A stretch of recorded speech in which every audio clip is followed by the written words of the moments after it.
사무엘상 31장 1절에서 6절까지 우리 다 같이 읽겠습니다. 블레셋 사람들이 이스라엘을 치매 이스라엘 사람들이 블레셋 사람들 앞에서 도망하여 길보아 산에서 엎드러져 죽으니라. 블레셋 사람들이 사울과 그의 아들들을 추격하여 사울의 아들 요나단과 아미나답과 말기야를 죽이니라. 사울이 패전함에 활 쏘는 자가 따라 잡으니 사울이 그 활 쏘는 자에게 중상을 입은지라. 그가 무기를 든 자에게 이르되 네 칼을 빼어 그것으로 나를 찌르라. 할례 받지 않은 자들이 와서 나를 찌르고 모욕할까 두려워하노라. 하나 무기를 든 자가 심히 두려워하여 감히 행하지 아니하는지라. 이에 사울이 자기의 칼을 뽑아서 그 위에 엎드러지매 무기를 든 자가 사울이 죽음을 보고 자기도 자기 칼에 엎드러져 그와 함께 죽으니라. 사울과 그 세 아들과 무기를 든 자와 그의 모든 사람이 다 그날에 함께 죽었다. 설교를 하려고 해서 한 건 아니고 늘 이제 제가 마음속에 궁금했던 게 뭐냐면은 어떻게 요나단 같은 착한 사람이 그 착하는 거는 세상 기준이 아니고 하나님을 두려워할 줄 알고 시기와 질투로 아버지를 위해 국가를 위해 목숨을 바친 다윗을 알아보고 요나단과 다윗의 사이가 여인들의 사랑보다 더 가까웠다. 하나님을 알아볼 줄 알고 또 하나님의 사람 다윗을 보호하려고 하고 미친 아버지를 각성을 시키고 지적을 하고 그렇게 했는데 왜 미친 아버지 전쟁에 나가서 요나단까지 죽었을까? 항상 그 뇌리를 떠나지 않는 그런 마음이 있었습니다. 한 가지는 그런 생각은 했었죠. 저도 무슨 생각을 했는가 하면 가족으로서의 책임을 다 했을 거 아닌가. 착하니까 하나님을 믿으니까. 그리고 또 한 가지는 불의한 아버지지만 불쌍하게 생각하고 나가서 블레셋과 전투를 하지 않았나. 이런 정리되지 않은 몇 가지 생각이 있었지만은 이게 성경 해석이라는 게 개인적인 어떤 견해가 중요한 게 아니고 창세기부터 계시록까지 하나님이 예정해 놓으시고 또 사람들의 반응에 의해서 사탄의 역사에 의해서 작용과 반작용이라는 그러한 일들이 섭리 속에서 일어나서 하나님의 큰 섭리에 다시 말하면 구원사, 사람을 구원하시고 그리고 구원에서 예수 그리스도의 족보가 흘러가는 그것이 이제 하나님의 역사의 운영인데 그런 차원에서 이제 생각하고 참고 자료를 본 결과 사람이 이 선입견이라는 게 안 좋은 것 같아요. 왜냐하면은 내가 매튜 헨리 주석이라는 걸 24살 때인가 23살 때 엄청 비싸 권수도 많고 수십 권에다가 그걸 사놓고 할부로 학생이 알바해서 갚다가 못 갚아가지고 내가 군대 가면서 우리 아버지가 웃으면서 내가 갚을게. 그래서 아버지가 그 할부로 매튜 헨리 주석 값을 다 갚았어요. 그난 매튜 헨리 주석은 별로 안 봤어요, 솔직히. 왜냐하면은 좀 뭐라 그럴까, 원어 성경에 가깝고 또 뭐에 가깝고 이래서 좀 짧으면서도 조직화된 그런 해석이 부족하지 않나, 영해에 가깝다, 뭐 이런 소리를 해가지고 사실은 지금으로부터 400년 된 좋은 책인데 너무 알레고리컬하게 뭐 영적으로만 이렇게 해석을 했다고 해서 가끔 그냥 한번 봤는데 내가 미안하더라고. 400년 전 매튜니 목사님한테 미안한 게, 거기서 무슨 말을 하냐면 정말 다른 어떤 주석에는 나오지도 않는 거예요. 거기서 왜 요나단이, 의로운 요나단이 불의한 아버지와 함께 전쟁터에서 죽었나. 만약에 요나단이 살고 그 두 형제와 아버지가 죽고 요나단이 살아남았다면은 백성들에게서 문제가 될 거다. 바로 이제 이거 좀 이해를 하기 위해서 31장, 바로 30장 전에 30장이 뭐냐면은 아말렉이 쳐들어와서 시글락이 몽땅 불타고 망명생활하는 다윗이, 그리고 이제 아내도 자식들도 다 뺏겼다 그랬잖아요. 마지막으로 왕 바로 되기 직전에. 그러니까 31장이 사울의 자식들 3명이 다 죽는 바람에 시글락을 다시 복원할 필요 없이 그냥 헤브론에 가서 사무엘하에 이제 들어가서 보면 헤브론에 가서 왕이 되면 그게 하나님 섭리거든요. 그 막간에 사울과 사울가가 다 죽어버린 거예요. 이게 하나님의 섭리예요. 그러면 왜 의로운 요나단이, 하나님 편에 선, 다윗 편에 선 요나단이 죽어야만 했던가? 그것은 요나단 한 사람만 봐서는 안 된다는 거예요.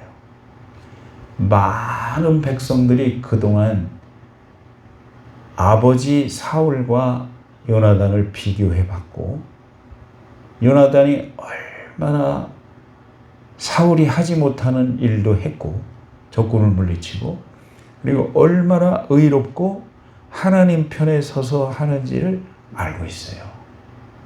그렇기 때문에 만약에 하나님의 섭리는 다윗이 왕이 돼서, 그리고 그 후손에서 예수 그리스도가, 메시아가 나오시고 그 후손에서, 그래서 마태복음 1장 1절에 아브라함과 다윗의 자손 예수 그리스도의 세계라, 이 계보를 이어가며 왕통 이어가면서 메시아 그리스도도 왕통이다.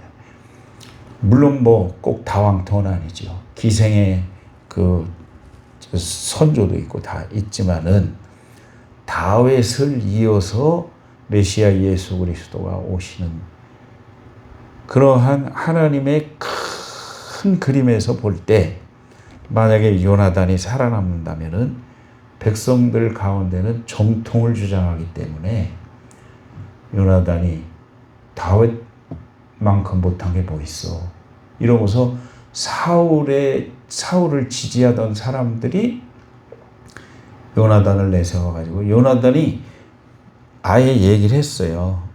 다윗한테 아버지가 죽이려고 할 때 그 수풀 속에다 숨겨놓고서 찾아가가지고, 다윗, 왜냐하면 그 둘의 사랑은 성령의 사랑이었기 때문에 여인의 사랑보다 승했다, 그렇게 얘기를 했는데, 그걸 가지고 뭐 어떤 놈들은 뭐 동성애다 막 그런, 그건 쓰레기들이에요, 쓰레기들. 여인의 사랑보다 승했다 그런 것은 성령의 사랑으로 둘이 그냥 친형제보다 더 가까운 사람이 돼버린 거예요. 왜냐하면 성령으로. 그래가지고 하는 말이 뭐라 그러냐면 분명히 그랬어요. 다윗, 우리 아버지가 너를 알고 있어. 너는 반드시 왕이 될 것이고 나는 돼봤자 그 다음이야. 그러니까 아무리 요나단이 그렇게 했더라도 국민이 들고 일어서서 반 이상이 막 사울의 정통을 이어받아야 돼. 뭐 요나단이 다윗과 비교해서 못한 게 뭐 있어. 뭐 막 그렇게 되면 이제 혼란이 올 수 있거든요. 이해하시겠죠? 내가 무릎은 안 꿇었지만 내가 메티엔니 목사님한테 400년 전 사람인데 메티엔니 목사님한테 미안하더라고. 내가 무시한 게 수십 년을. 그래서 교만한 마음 가져서 겸손하게 하나님이 주시는 기회를 받아들여야 되겠구나. 그리고 이제 또 한 가지는 선과 악의 판단과 심판은 이 세상 죽음 그 순간에 이루어지는 게 아니고 마지막 백보자 심판에서 마지막 하나님이 판단을 하신다. 천년왕국과 그게 새하늘과 새 땅 새 예루살렘 사이에 마지막 심판이 있잖아요. 예수님 재림하시고 그 다음에 7년 대역 환란이 땅에서 이루어지고 공중에서 이제 그거는 재림하시는 거고 그 다음에 7년 대역 환란이 끝나면은 이제 지상 재림하셔서 천년왕국이 이루어지고 그 다음에 천년왕국하고 그 새 예루살렘 신천신지 천국 영원한 천국 사이에 흰 보좌 심판 백보좌 심판이 그때 가서 모든 게 계산이 되기 때문에 사람들이 죽는 걸 보고서 그 사람의 영적 상태나 영원한 상태를 우리가 함부로 판단할 수는 없겠다. 아멘이죠? 내가 진짜 미안해요. 메티엔니 목사님한테. 그래서 메티엔니 목사님의 그 일대기를 다 봤어요. 아버지도 목사님이었는데 그 당시에 영국에서 성공회가 국교인데 성공회의 규칙을 안 따르면 그냥 먹을 것도 뺏고 직분도 뺏어가지고 그 당시 2,000명의 목사님들이 떨려나고 먹을 게 없는 그런 상황에 태어난 아들이 메티엔니더라고요. 정말 미안했어요. 그래서 결론적으로 내가 하고 싶은 말은 어제에 이어서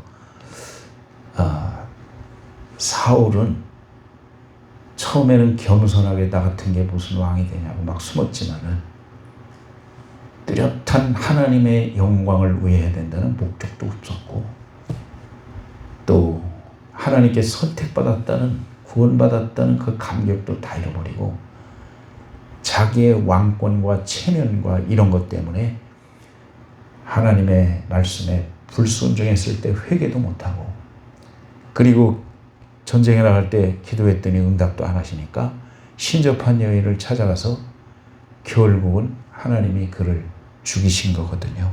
그 결론을 맺고 우리가 우리 자신이 하나님을 갈망하는 마음, 하나님을 찾는 마음, 그건 어제 얘기했어요.